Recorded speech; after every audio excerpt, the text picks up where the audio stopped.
Assalamualaikum warahmatullahi wabarakatuh. Saya Aisyah Rita Ayu Purnia dengan akhiran NIM 257 akan memberikan sedikit penjelasan materi mengenai mekanisme operasional lembaga gadai syariah. Nah, yang pertama yaitu pengertian dari proses penerimaan barang gadai. Proses penerimaan barang gadai itu serangkaian langkah yang dilakukan oleh pegadaian untuk menerima barang jaminan dari nasabah dan memberikan pinjaman dana. Proses penerimaan barang gadai biasanya melibatkan beberapa langkah.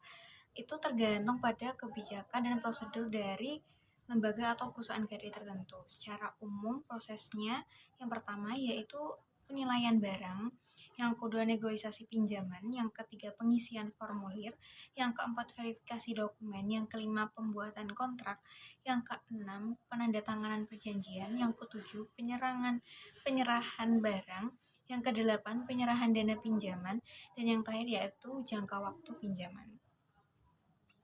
Yang selanjutnya yaitu adanya penentuan nilai taksiran gadai. Nilai taksiran merupakan estimasi nilai atau harga yang akan digunakan sebagai jaminan. Itu tergantung pada nilai pasar, nilai akhir dan regulasi yang berlaku pada waktu tertentu. Bila mana nasabah tidak mampu atau tidak bersedia melunasi pinjaman, maka umumnya pihak pegadaian akan menentukan pedoman standar taksiran tertinggi yang dapat ditetapkan oleh kantor agar barang gadai dapat dijual kembali. Dengan nilai yang pertama itu logam mulia sebesar 88% dari harga pasar. Yang kedua yaitu berlian sebesar 45% dari harga pasar. Yang ketiga tekstil atau sandang sebesar 83% dari harga pasar. Yang keempat, barang elektronik yaitu 73%, yang kelima, kendaraan bermotor sebesar 73%, dan yang terakhir, barang lain sebesar 63% sampai 83% dari harga pasar. Selanjutnya, yaitu ada penetapan ujroh atau biaya dalam gadai. Pegadaian syariah merupakan media yang tepat untuk digunakan dan dioperasikan sebagai media perlindungan barang nasabah. Biayanya, pelayanan tersebut dipungut atas simpanan nasabah dengan cara sebagai berikut untuk mencegah riba. Yang pertama yaitu harus dinyatakan dalam nominal. Yang kedua, sifatnya harus asli, tidak ambigu dan spesifik, serta hanya boleh mencakup hal-hal yang penting bagi pelaksanaan kontrak. Dan yang ketiga, tidak ada pengeluaran lain yang tidak termasuk dalam kontrak awal. Yang selanjutnya yaitu proses lelang barang gadai. Lelang adalah proses jual beli di mana banyak orang terlibat dan saling menawar harga untuk mendapatkan suatu barang. Lelang itu cara menjualnya barang kepada siapapun dengan cara menawarkan harga tertulis atau lisan yang terus meningkat atau menurun sampai harga tertinggi tercapai. Ini dimulai dengan pengumuman lelang. Selanjutnya yaitu ada 3 jenis lelang. Yang pertama yaitu lelang eksekusi, lelang yang digunakan untuk melaksanakan keputusan pengadilan, dokumen-dokumen sejenisnya, atau ketentuan hukum lainnya. Yang kedua yaitu lelang non-eksekusi wajib, yaitu lelang yang harus dilakukan sesuai dengan peraturan hukum untuk menjual barang-barang tertentu. Yang ketiga yaitu lelang non-eksekusi sukarela, yaitu lelang yang dilakukan secara sukarela untuk menjual barang-barang yang dimiliki oleh individu, perusahaan, dan badan hukum. Mungkin itu saja yang bisa saya sampaikan, penjelasan sedikit tentang mekanisme gadai syariah. Itu saja. Wassalamualaikum warahmatullahi wabarakatuh.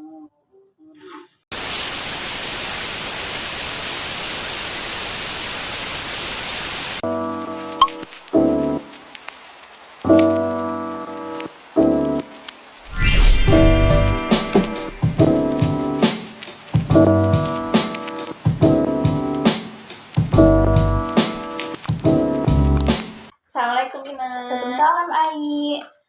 Aku mau nanya nih, bagaimana penilaian nilai jaminan dilakukan dalam gadai syariah?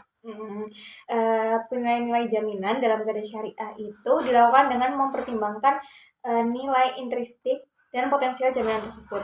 Nah, yang kedua itu adanya lembaga keuangan syariah yang biasanya menggunakan penilaian yang transparan dan adil, mengacu pada prinsip-prinsip syariah serta nilai pasar aktual barang tersebut. Nah, terus apa yang terjadi jika jaminan gagal memenuhi kewajiban pembayaran dalam gadai syariah? Itu yang pertama, jika peminjaman itu gagal memenuhi kewajiban pembayaran dalam gadai syariah, lembaga keuangan syariah itu biasanya mencoba menyelesaikan masalah secara musyawarah. Nah, kalau musyawarahnya itu nggak berhasil, lembaga keuangan syariah memiliki hak untuk menjual barang jaminan dan menggunakan hasilnya untuk melunasi utang pinjaman. Nah, terus apa aja jenis barang yang dapat dijaminkan dalam transaksi gadai syariah? Barang-barang yang dapat dijaminkan dalam transaksi gadai syariah itu ada meliputi emas, perak, perhiasan, kendaraan bermotor, barang elektronik, dan barang berharga lainnya. Oke, terus bagaimana proses pengajuan dan persetujuan pinjaman gadai syariah? Prosesnya itu yang pertama, peminjaman biasanya mengajukan pinjaman gadai syariah dengan mengunjungi lembaga keuangan syariah yang bersangkutan dan menyerahkan barangnya yang akan dijaminkan. Habis itu, melengkapi dokumen yang diperlukan dan menyetujui syarat-syarat yang ditetapkan lembaga. Habis itu lembaga keuangan syariah akan memproses aplikasi dan melakukan penilaian atas jaminan tersebut. Oh gitu ya. Terus apa yang dimaksud dengan musyarakah munasikah dalam konteks gadai syariah dan bagaimana prosesnya?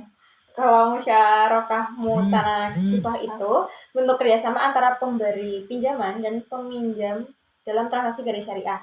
Dalam konteks gadai syariah, musyarakah mutanakisah itu memungkinkan pemberi pinjaman atau lembaga keuangan syariah untuk membagi kepemilikan atas barang jaminan dengan peminjam. Nah, habis itu peminjaman kemudian dapat membeli kembali bagian kepemilikan pemberi pinjaman seiring dengan pembayaran cicilan pinjaman secara bertahap. Seperti itu, Ina. Apakah mudah dipahami? So far so good sih. Aku mudah memahami ya. Oh, boleh gitu deh. Boleh. Oke, terima kasih, Ina. Sama-sama, Ais.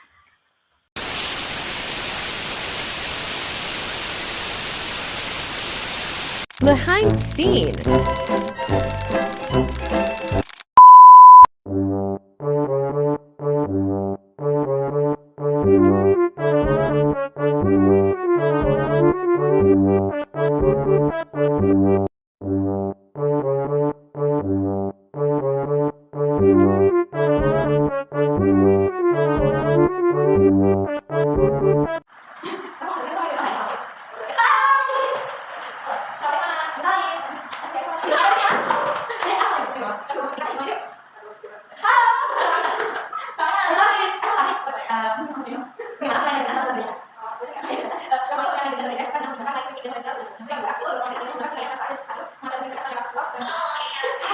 Tapi hujan. Kamu kenapa jadi ikut? Itu buat ini loh, buat durasi biar dia tuh gak panjang. Ya. Mau suka mau tag video kan? Hujan. Kelihatan gak sih kalau hujan sumpah? Kenapa? Anak-anak. Cuma dia yang mau aku repotkan di hari merah ini. Hari merah guys. Ya, kok yang dikit? Agak dikit.